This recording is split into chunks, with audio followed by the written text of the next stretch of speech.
slows down. I wanna take you out. Hi, everyone, and welcome back. I hope you had a delicious lunch. I sure did here at the ICC. We are getting back into the next speaker presentation from the Community Partnerships and Action stream. And we have with us today Craig Aspinall. Craig is from Landcare New South Wales and will be talking to us about breaking barriers between Landcare in New South Wales and First Nation peoples. Thank you so much for being with us, Craig. Thank you, Alexi, and good afternoon, everyone in the virtual space. I'm just going to set my stopwatch to make sure I stay on time. As introduced, my name is Craig Aspinall, Community Landcare Aboriginal Engagement Officer for Landcare New South Wales, and I'm here to present on the New South Wales Landcare Program's Working Together program, using the themes of recognition, value and collaboration as the slide shows.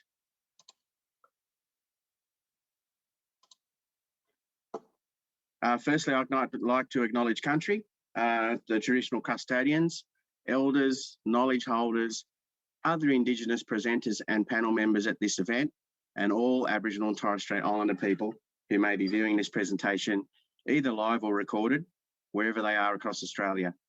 This is a bit nerve-wracking, but I'd also like to acknowledge this year's NAIDOC theme of Heal Country, which should be considered as supremely relevant to the Landcare movement in Australia, no matter which part of the country you're situated in. The term heal, in its simplest human meaning, from my point of view, implies that there's a wound, some damage, a level of pain that has been experienced by a living thing. And our land and sea country has been wounded, it has been damaged. And our First Nations people have been the conduits, the messengers, the channelers of that pain that Mother Earth has gone through. Indigenous people are essentially grieving on behalf of country, but there is hope that one day traditional knowledge will be fully respected in a contemporary context, and that First Nations people will be fully respected players at the table of decision-making, investment and land management practices in Australia. I'll move on to the next slide. So yeah, let's get to the subject of this presentation, aligning with those themes of recognition, value and collaboration. You may have already seen the fantastic presentation an hour or so ago by my colleagues Natasha English and Julie Basuttle from the New South Wales Landcare program. So I won't take any more time explaining the program as a whole. If you didn't catch theirs, you can obviously view the recording in due course to get the broader context of the New South Wales Landcare program. But just to sum it up, for the first time, the 4-year 2019 to 2023 New South Wales Landcare program has included funding for an Aboriginal program to the tune of around 4% of the total budget. And to their credit, those who crafted the submission and the business case for this component of the program didn't try and determine or dictate how this would be delivered. Just a commitment to employing a full-time worker, which turned out to be me. Thank you. And to have a steering committee to develop an action plan based on some workshops and some key documents that had been developed over time from some very good people who've been involved in the Landcare movement for many years in New South Wales. But the key outcome that they pitched was pretty much that to break down barriers to Aboriginal people and land carers collaborating.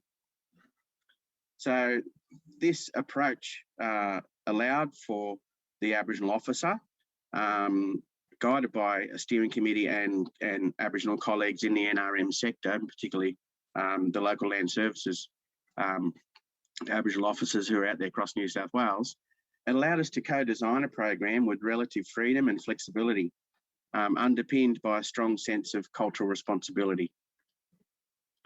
So the title Aboriginal program component of the New South Wales Landcare program 2019 to 2023 is a bit of a mouthful, and it's not very compelling, you must agree. It needed a rebrand. So the steering committee and I decided to call it Working Together.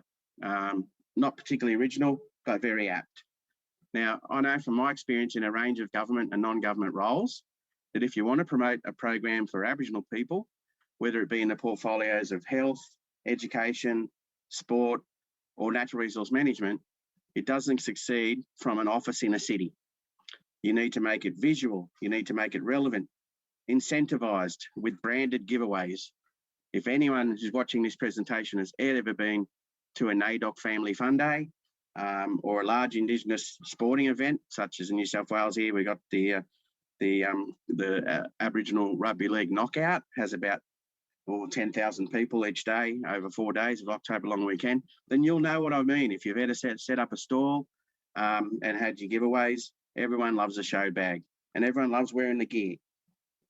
So we ran an EOI process for Aboriginal artists in New South Wales and landed on the great work of Jason Ridgway, here pictured on the slide, in front of one of his murals at one of the local schools where he lives. His business is called Black Boy Creations. He's based in Kempsey, and some of his work really encapsulated the type of style that we like. So we contracted Jason to do an original piece under the Working Together label, which we can use to extract a logo and artwork and really create a visual theme for the program.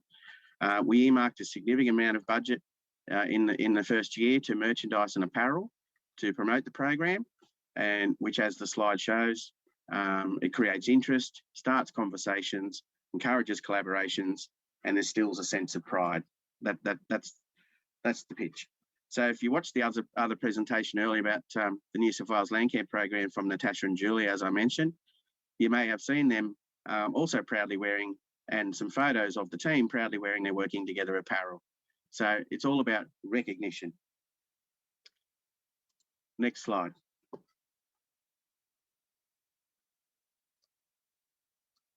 The next step was to test the market, I guess you'd call it, across the Landcare network in New South Wales by offering small grants of up to $2,000 for any activity that involves Aboriginal people and Landcare groups collaborating. It didn't need to be an on-ground activity, just something that forged a relationship that can be nurtured into the future. So grant ideas were not generated by me or the steering committee, despite numerous attempts from Landcare coordinators to call me up and ask for ideas. It's not up to me. It was up to the Landcare community to reach out to the local Aboriginal people, forge their own relationships, start a dialogue with the support of some small seed funding, predominantly with the intent of that seed funding being to pay Aboriginal people for their time, expertise, and knowledge. A statement that was relayed to me a while ago really struck me and became a mantra that I put out, that I pull out quite regularly when talking to Landcare coordinators who do much of their work with volunteers, is that volunteering is a privilege, but it's a privilege that many Aboriginal people can't afford. So if you want Aboriginal people to be involved, consider paying them, just as you would be happy to pay for any other subject matter expert in soils, vegetation, flora and fauna. So, keeping a track on time. So you can see from the stats on the slide that the initiative was successful, in our opinion. We went way over budget. We had 41 applications from right across New South Wales.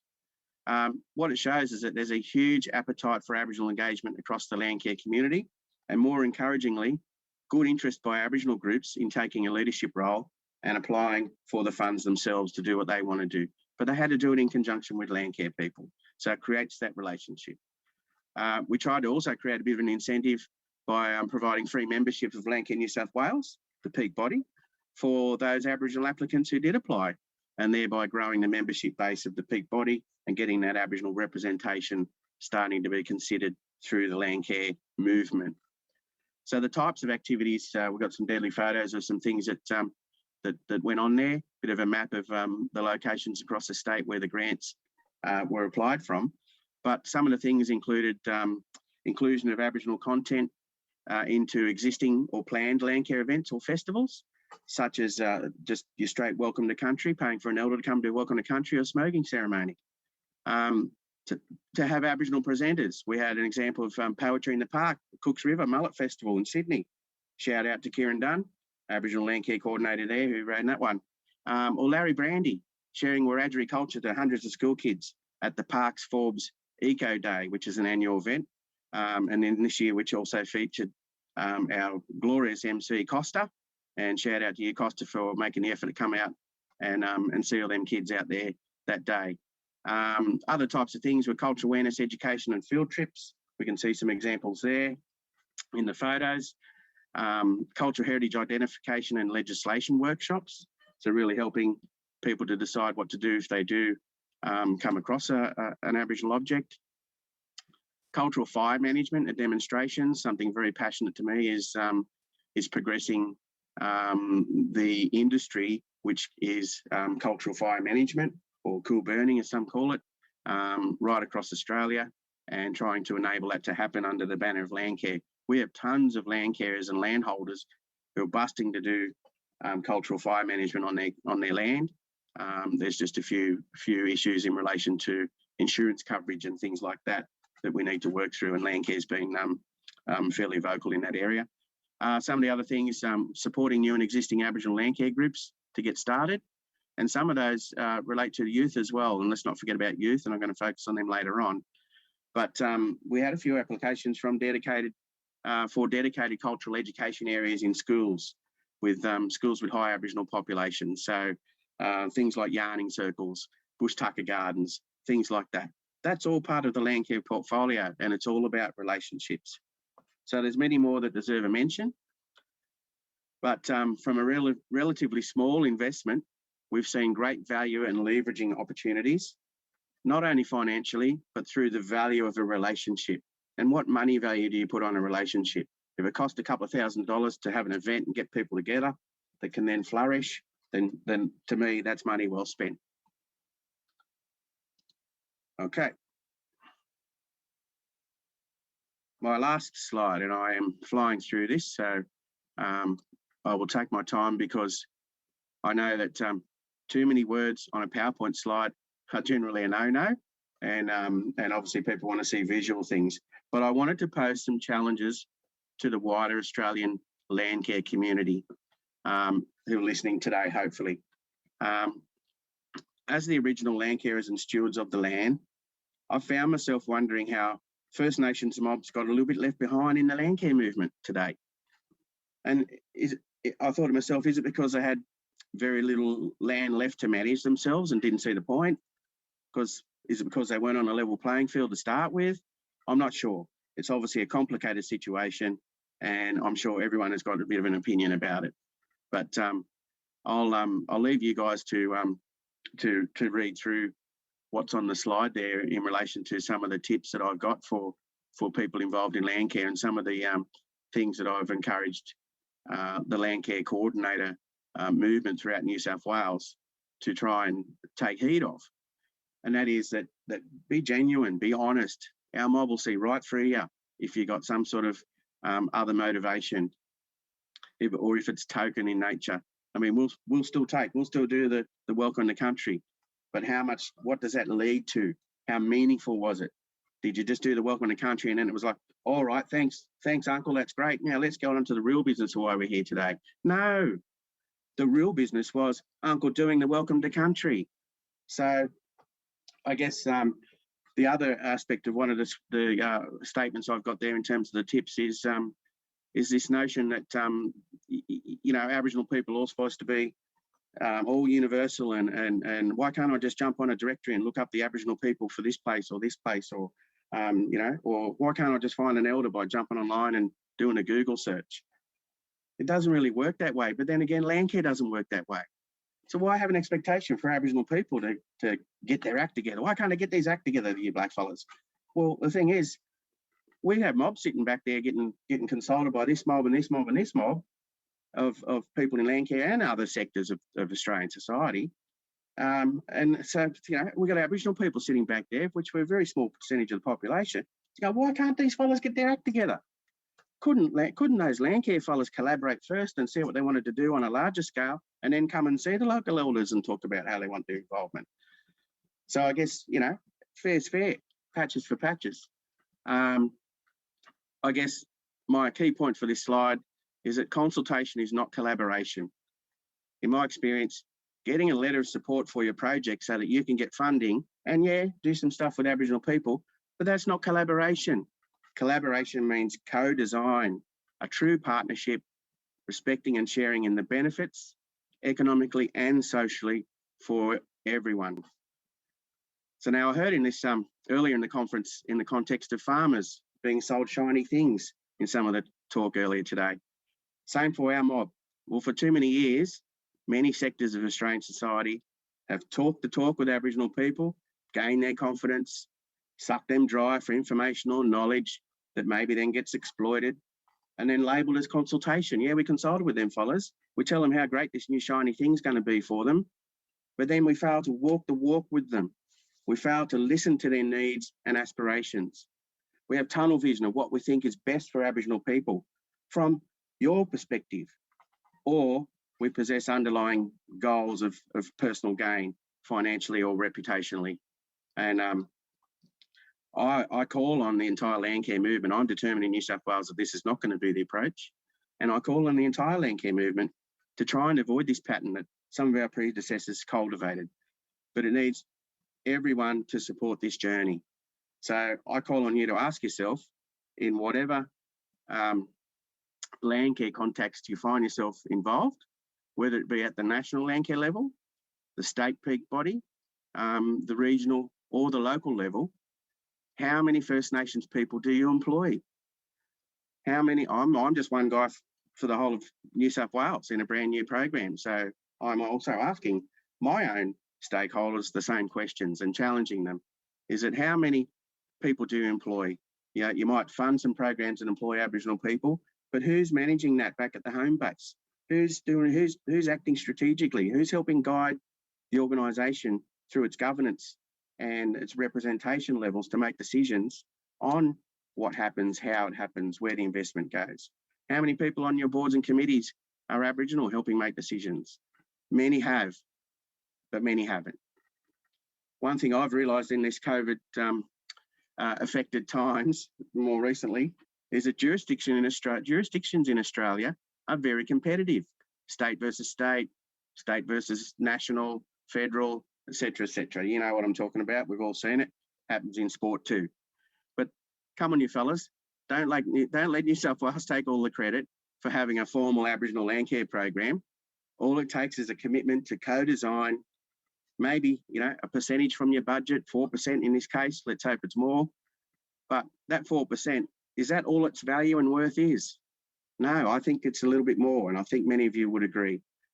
The Landcare movement celebrates many years of fantastic activity, but I want us to reflect on maybe how much of the puzzle has been missing in that Landcare movement in relation to engaging with and bringing our First Nations people, the original Landcarers of this country, along for the journey and along to celebrate the benefits of those journeys, both socially, socio-economically, and for community wellbeing for everybody. I think that's where I'm trying to go. So, look, I'm going to move on to the next slide and move on to questions. I've just about used my time pretty well, I think. And I'd like to pose to you, this picture demonstrates what can happen without co-design. I worked in an area where people were designing digital systems for users, and that customer journey, customer experience is really, really interests me, and it manifests itself perfectly in this picture. Obviously, the parents think it's a great mobile, but what's the user seeing?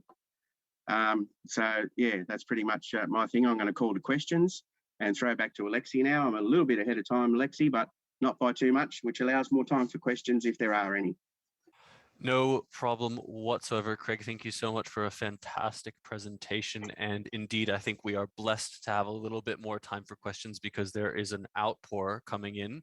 And I actually wanted to start out with a comment because I think that it really touches on the key message that you were driving there, and something that I really have taken away from this as well. And that's collaboration is co-design, not just consultation.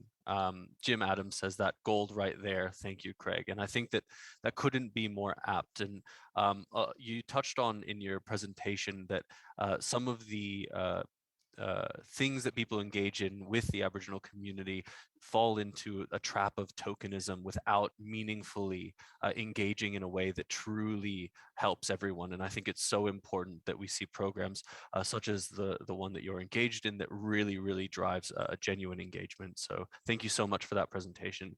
Thanks, Lexi. I'll move into some of the questions here now. And one that has been asked is, what are some of the key projects that have been funded as part of the small grants program? Could you share any positive stories or challenges that you came across that people can work through? Yeah, look, well, I did, one of my slides presented a number of, well, I talked about a number of examples. I didn't list them on the slide, but I spoke to them in relation to the types of activities and called out a few individual ones. But I guess in relation to the small grants generally, Alexi, and when people are trying to come up with ideas for their small grants, was the most surprising thing for me was the level of appetite, but also to some extent a lack of confidence in engaging with Aboriginal people. And it's not because out of any fear or anything racially motivated. It's just that people don't want to offend. But they don't know who the Aboriginal people are in their area or where they are or how to start a relationship with them. So that's where the small grants chimed in. When you have a budget to engage someone, then that's a way to open the door. So, the small grants chimed in, but also my support and presence at the events is what I've noticed, is that even on the phone or in person, it's really helped instill that confidence in the people for them to go forth. So it's a chaperoning type of thing, I've described it, or an informal mentoring situation.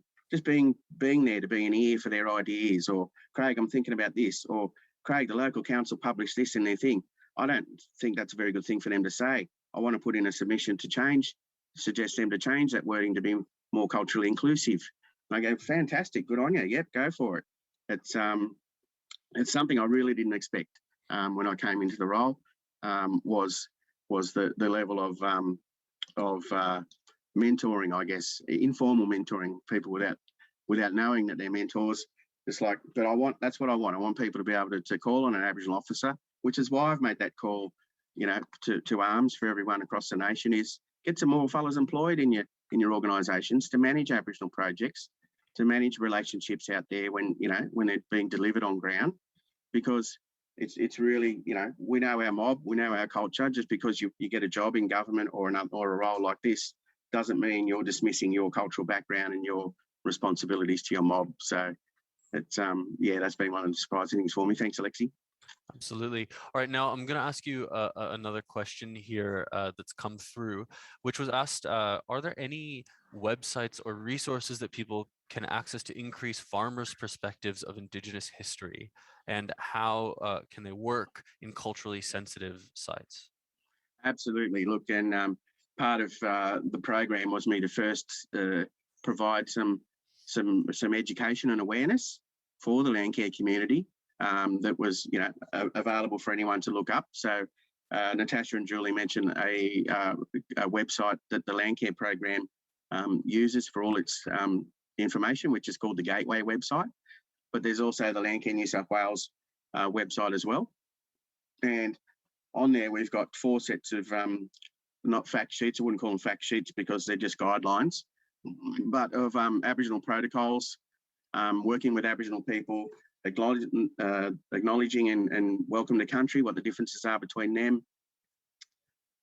So really educating people. And some of those tips I put in that box on that slide there as well are straight from those fact sheets or those guideline sheets.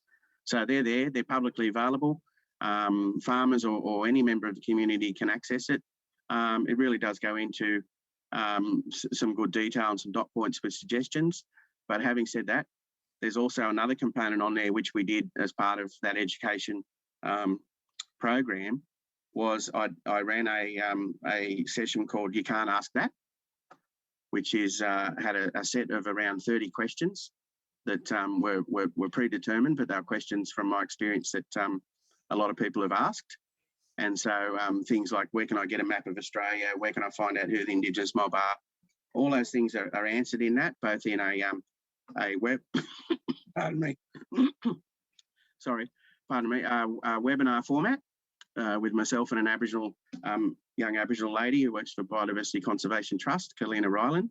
So I'm very grateful for her involvement. But yeah, we ran a 2-hour webinar. You can't ask that type of thing, based on the ABC model on the show. And it's online on that Gateway website as well for people to download and view, as well as the Word document that has the table of questions and what our responses are. Keeping in mind that the responses are personal responses from our experience, both myself and Kalina, and nothing that you would say is gospel. And you would say, oh, well, what he said, Craig said this, so this applies in this Aboriginal community. Not necessarily, but that's our disclaimer on those, I suppose. But yeah, thanks, Alexi. Fantastic. All right, I think we've got time for one more question, and I think I'm going to make it a little bit of a niche one, but I think it's a very interesting area of focus within this space, because I think that it's something that people are very keen to learn about more. And Christine asks, we're in the midst of making a sign for Bush Tucker Garden. We have for Bush Tucker Garden we have planted on a streamside reserve in Victoria. Can Landcare groups access awesome artwork similar to what you are referring to anywhere? This was asked at the beginning of your talk, and then there was a comment in there that said different regions of Australia have different cultures through which different types of art are created and represent those areas. So I would love for you to speak to that. Yeah, look, that's a prime example of just the type of activity that that we've supported through this program in New South Wales. Interpretive signage, dual naming, signage like that, great activities that are going on. You're right, in terms of artwork, there are some protocols that may or may not get breached by certain artists. Certain styles of art probably reflected in desert art, but a lot of our young fellas don't know that, and they just enjoy their art. They produce artwork based on the visuals that they've seen. But in terms of what we did, we basically had a budget to pay an artist to do a special artwork for our program, and it's certainly not out of the question for any Landcare group or anyone in Australia to do the same thing. Either commission an existing artwork if you think it is quite suitable, or commission one for copyright usage for the activity that you say you're going to use it for. There's nothing stopping that other than the will and the intent to do it. But as I said at the start, unless Aboriginal people want to volunteer their time and their energies and their skills to something, which they may well, you need to consider budgeting for Aboriginal engagement or budgeting for Aboriginal outcomes. And if part of that Aboriginal outcome is artwork on a sign, then when you apply for the funds to do that activity, or you're scoping out the budget for said activity, include Aboriginal engagement or Aboriginal components in that budget, rather than it be an afterthought, which has unfortunately been the case for many years. We have a fantastic event or an activity, we get to the end, oh my God, we've forgotten to include Aboriginal people, and oh, but we've spent all the money. So, I just want it to be at the forefront of people's minds, pretty much. Thanks, Alexi. Awesome, Craig. I think we're going to have to call it there. We're out of time. Thank you so much for a fantastic presentation. Craig, that will conclude this session, and we'll be back in 5 minutes with the next presentation in the Community Partnerships in Action stream. So hope to see you all there.